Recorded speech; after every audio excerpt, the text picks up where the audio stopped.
Bueno, enfermedad relacionada con IgG4. Esto es un poco más corto que lo que dio Andrea, así que vamos a tratar de explicar un poquito esta enfermedad, que es una enfermedad que es emergente, ¿sí? Porque se definió como tal a partir del 2003, en lo cual se vieron que había lesiones en determinados tejidos, ¿sí? Que eran ricas en infiltrados por linfocitos y por células plasmáticas, que eran ricas en inmunoglobulina G de subtipo 4.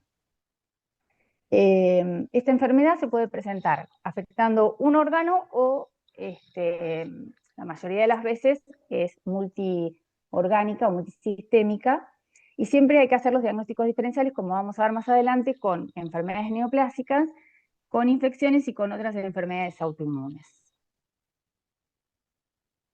Como les decía antes, en el 2001 se empezó a identificar pacientes, principalmente estos se empezaron a estudiar los pacientes en Japón, en donde se encontraban casos de pancreatitis autoinmune, o sea, pancreatitis no litiásica, de causa no litiásica, y cuando estudiaban la anatomopatología se encontraban con infiltrados linfoplasmocitarios, sin otra causa, ¿no es cierto?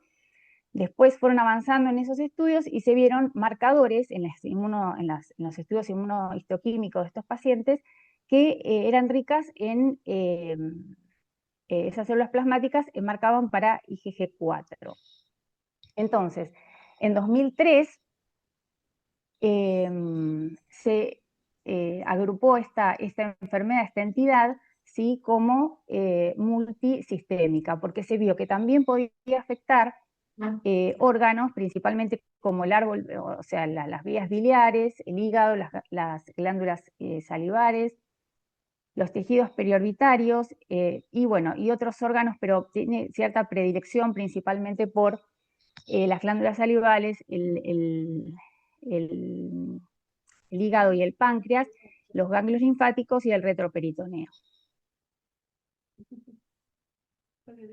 Entonces, ¿qué entidades Pero engloba? ¿cómo te veo yo? El tema es ese, yo tengo... Perdón, ahí me... Ahí está. ¿Qué entidades engloba? Bueno, la enfermedad llamada Niculix, anteriormente una enfermedad que afectaba principalmente las glándulas salivales, que era diagnóstico diferencial, o muchos pacientes con Sjögren también estaban dentro de esa enfermedad. La pancreatitis esclerosante autoinmune, como les comentaba, como empezó todo el estudio de la enfermedad. La fibrosis retroperitoneal sin otra causa o enfermedad de Ormond, la tiroiditis de Riedel, la colangitis o colecistitis linfoplasmocítica alitiásica. Eso dentro de todo un espectro también de otras afectaciones. Pero digamos que todas esas entidades aisladas o enfermedades raras fueron, digamos, agrupadas dentro de lo que hoy llamamos enfermedad relacionada con la IgG4. Esta enfermedad, para tener en cuenta, a diferencia de las otras autoinmunes, tiene predilección por hombres, principalmente mayores de 50 años, 2,8 más o menos 3 a 1 en relación hombre-mujer. Tiene una incidencia muy baja, ¿sí? De 0,8 a 100.000 habitantes, pero esto es en donde se realizaron los estudios, o sea, principalmente estudios japoneses, y después se abrieron otros campos de estudio a nivel en Estados Unidos y demás, pero bueno, es una de las digamos, reconocidas como enfermedades raras, ¿no es cierto? Es importante tener en cuenta que hasta casi un 40% de los pacientes que se realiza el diagnóstico de esta enfermedad tienen anteriormente el diagnóstico de una diabetes, ¿sí? Probablemente porque, digamos, esta enfermedad tiene cierta predilección, como les decía, con el páncreas.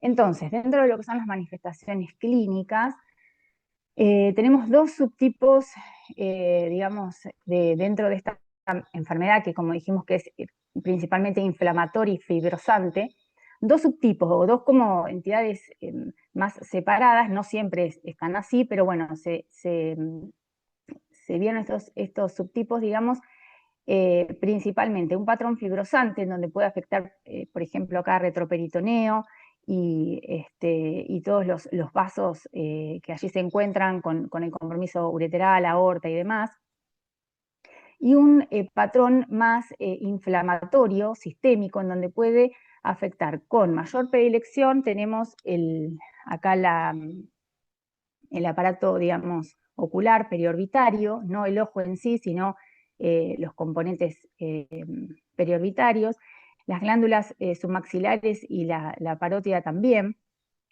como entidades más frecuentes, y todo el sistema del páncreas y el hígado y las vías biliares.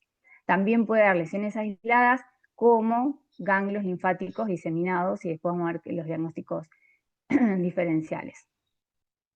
El pulmón principalmente son lesiones inespecíficas, lesiones, digamos, de tipo nodulares o tumores tipo masas o nódulos aislados. Entonces, bueno, para entender un poquito esto, les voy a presentar un caso clínico, que esto es un caso real, y después seguimos con la discusión de la enfermedad en sí. Es un paciente masculino de 72 años que tiene, como dijimos anteriormente, el antecedente de una diabetes insulino requiriente de 15 años de evolución. Tenía una colecistectomía hacía 10 años. Su medicación habitual era insulina y aspirina 100 miligramos por día. Es derivada este paciente a oftalmología por una tumoración orbitaria no dolorosa de 1 año y medio de evolución. Este era el paciente, como pueden ver, hablando de esa tumoración.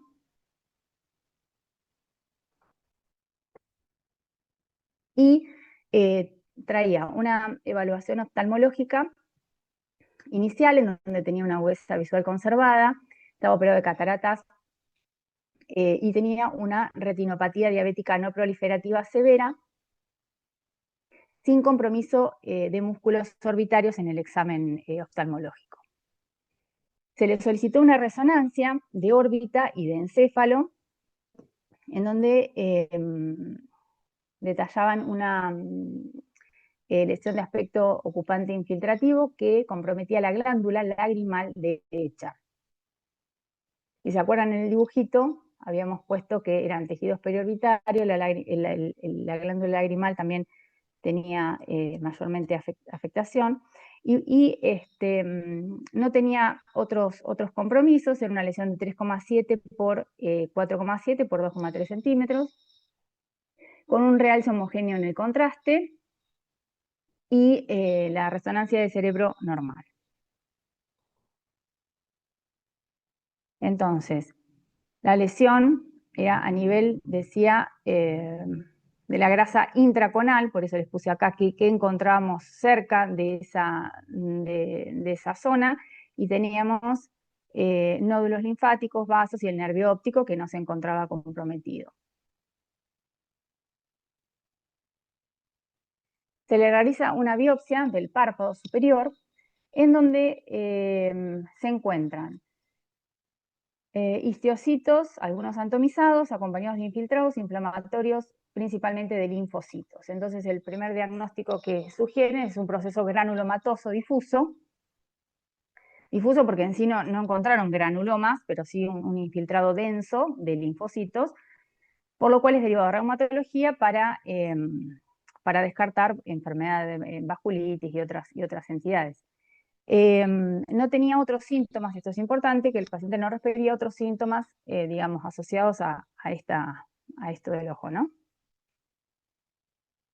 En el laboratorio había una anemia normo-normo, para un hombre una hemoglobina 11,5, una leve eosinofilia, un 6%, con 480 de valor absoluto, función renal, seguimiento urinal normal, el hepatograma relativamente normal, una eritro-PCR levemente o casi normal, perfil tiroideo también, amilasa y gamma GT lo mismo, serologías para hepatitis y HIV negativas, una serología para Chagas crónico positivo, una PPD negativa, un complemento normal,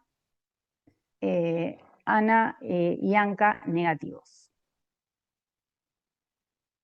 Entonces, dentro de los estudios que se realizaron de laboratorio inmunológico, ante la sospecha de esta enfermedad, se solicitó entonces, como ven ahí, inmunoglobulinas y los distintos subtipos.